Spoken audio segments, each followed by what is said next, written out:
Salut à tous, bienvenue chez XL. On va présenter aujourd'hui Greedo en Star Wars Black Series dans son packaging Power of the Force pour fêter les 50 ans de Lucasfilm. C'est parti!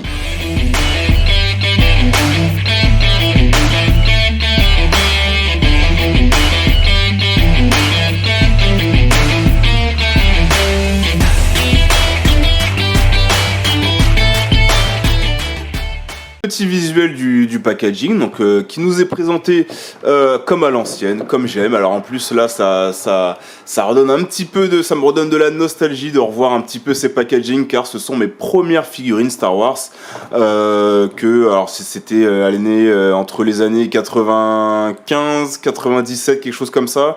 Il me semble qu'en plus il y a eu la version 2 et après les Power of the Force numéro 2 qui était dans un packaging un petit peu plus vert. Donc je vous avouerai que ça me donne un petit peu de nostalgie. C'est le genre de packaging que je garde en général, ça va à la poubelle, mais là j'avais vraiment envie de le garder. Puis en plus il y a 2-3 petites informations, la taille de Greedo, 1m65, statut Bounty Hunter, classification, ça également c'est le genre d'informations, quand j'étais gosse je le découpais et je ne faisais que les lire et les relire. Donc voilà, c'est vraiment un gros plaisir de revoir ce genre de packaging. Greedo, une figurine, une des premières Black Series sortie en 2013. Il me semble que de mémoire ça doit être elle doit être dans les 10 premières Black Series sorties, avec dans sa gamme orange, avec les boîtes, avec le liseré orange sur le côté. Alors évidemment, ça reprend le Greedo que l'on connaît tous dans la fameuse scène de la cantina, dans sa petite tenue verte, avec voilà des petits des côtés un petit peu matelassés. J'aime beaucoup sa tenue, moi, à Greedo, qui fait très space opéra, très sci-fi années 70. Donc moi de ce côté-là j'aime beaucoup, également avec la petite veste.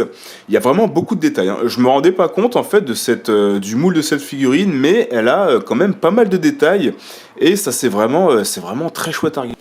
Close-up pour la figurine. Tout d'abord la tête. Alors on a beaucoup de détails, hein, pour cette tête. Moi j'aime beaucoup également regarder ces petits yeux, les petits yeux, les grands yeux de Greedo, qui ont un petit côté étincelant. Ils ont appliqué une peinture qui est plutôt brillante. Donc ça c'est plutôt cool. Je le trouve un peu foncé, non? Ce Greedo, faudrait que je regarde dans le film. Ou alors c'est peut-être la lumière qui fait ça dans le film. J'ai pas l'impression qu'il soit aussi foncé, mais bon, c'est peut-être moi. Mis à part ça, on a vraiment beaucoup de détails, hein. On a vraiment toutes ces petites antennes là qu'il a sur le crâne. Il y a vraiment très très beaux détails, hein, sur cette figurine, sur ce visage, avec tous les boutons là qui viennent également parsemer tout son crâne. Non, vraiment c'est cool. C'est vraiment un très très beau travail. J'espère qu'on le verra bien en vidéo, mais il y a vraiment de très très beaux détails sur sa tenue. J'aime beaucoup également ces petites parties matelassées là sur sa tenue. En plus, il y a un bel ombrage, il y a un bel comment dire, ils ont fait un brush, non, plutôt des lavis, ils ont plutôt mis des lavis. Pour faire ressortir la saleté sur les stries de sa partie matelassée. Donc c'est vraiment très très joli, j'aime beaucoup, il y a vraiment beaucoup de détails. La veste est plutôt clean. Avant, arrière, il n'y a pas vraiment de peinture appliquée dessus. Pareil, vous voyez, donc voilà, il y a vraiment de très très belles salissures. Pareil également sur les jambes. Les jambes sont vraiment très très sales et ça, franchement, ça j'aime bien. Ça donne vraiment un côté baroudeur. C'est pas très clean et ça j'aime beaucoup. Vous voyez, on a vraiment un beau petit paint, hein, sur les jambes. Au niveau de la ceinture, on a un beau petit rendu cuir également, franchement très joli, avec des petites parties, avec les petites parties métalliques, hein, qui rappellent un petit peu la ceinture de Han Solo. Franchement, je suis un peu étonné, hein, de voir ça. Bon après, étonné entre guillemets, parce que c'est vrai que j'avais oublié à quel point les Black Series, la première wave était vraiment très très belle, hein, au niveau du paint. Peut-être R2D2 que j'aimais un petit peu moins, mais c'est vrai que les 4 premières, la X-Wing, Luke X-Wing, le Dark Maul, Il y avait qui le Sandtrooper, c'est le Sandtrooper que je préférais également, qui avait vraiment un très très beau paint. Mais écoutez, là je suis vraiment franchement très très joli. Niveau accessoires, Grido est vendu avec son blaster, donc voilà, c'est le blaster qu'il porte évidemment dans la scène de la cantina. Il y a également un petit paint sur ce flingue, donc on est sur une base de noir, avec un brush argenté pour faire ressortir l'usure de l'arme.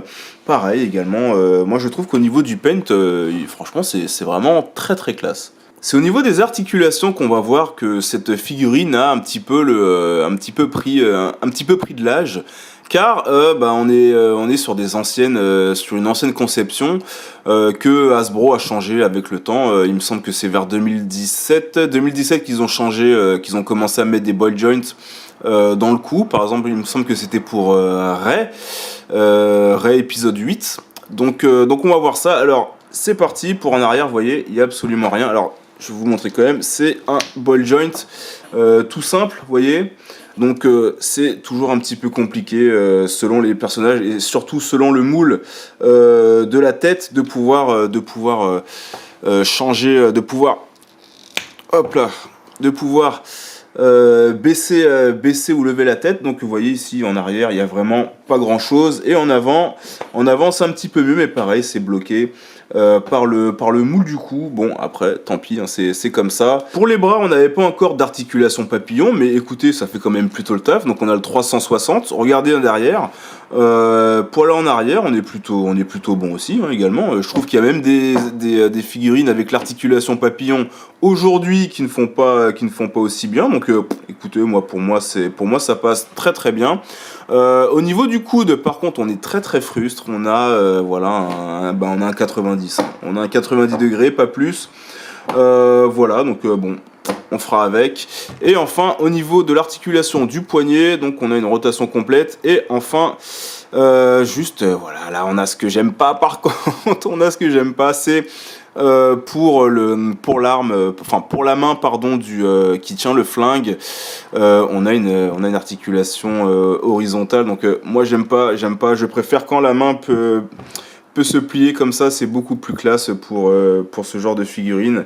Pour le ventre, Hasbro a également changé. C'est là on se rend compte aujourd'hui qu'avec les Black Series aujourd'hui, il y a beaucoup de choses qui ont évolué. Et on s'en rend compte encore plus avec...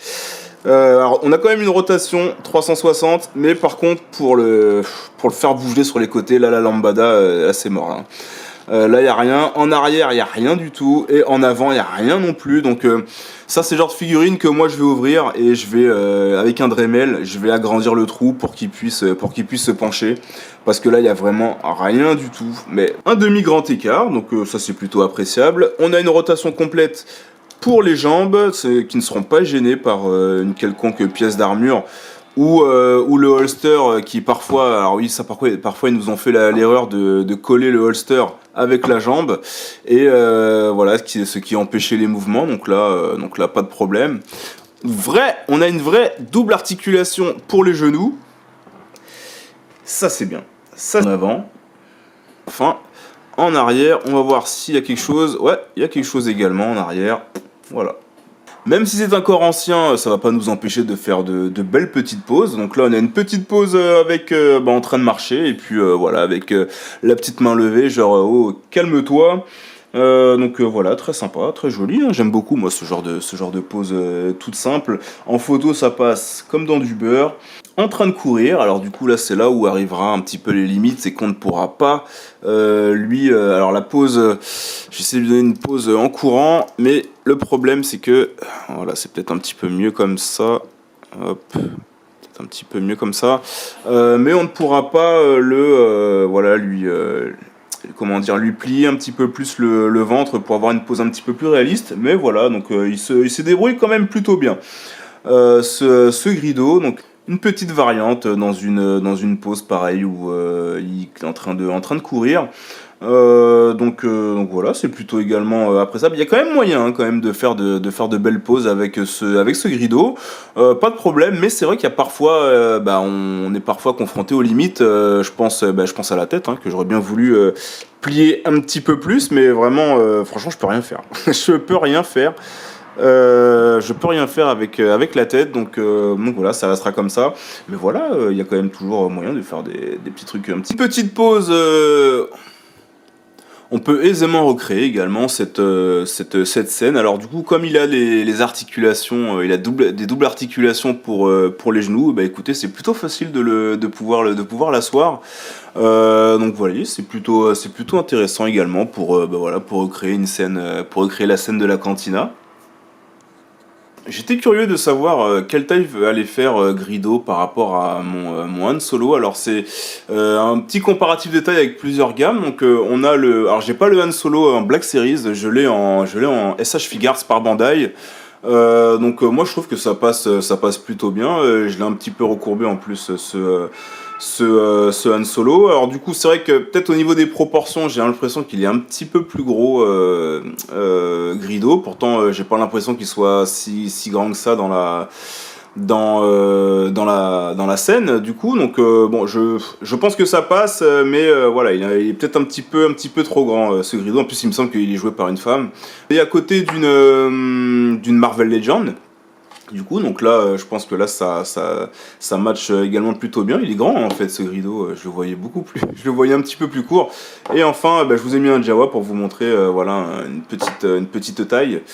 Ma conclusion sur ce Grido, écoutez, alors au niveau de la peinture, au niveau du sculpte, pour moi, tout est impeccable. Je me remets dans le contexte finalement de 2013 où on n'a pas encore finalement de Star Wars, on n'a pas encore de figurines Star Wars en 15 cm, enfin en tout cas de cette qualité-là. Je me remets en 2013, on arrive dans un magasin, on voit ça, pour moi écoutez c'est le coup de cœur, de toute façon c'est exactement ce qui m'est arrivé moi.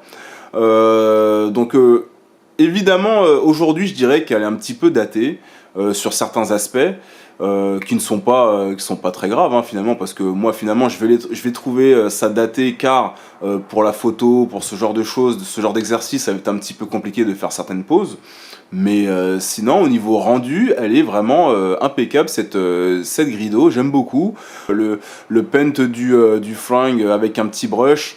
Il y a parfois des flingues aujourd'hui qui n'ont même plus de brush, hein. Il y a une base noire et basta. Donc moi je préfère largement effectivement ce côté un peu plus rétro 2013 où il faisait beaucoup plus gaffe à ce genre de détails.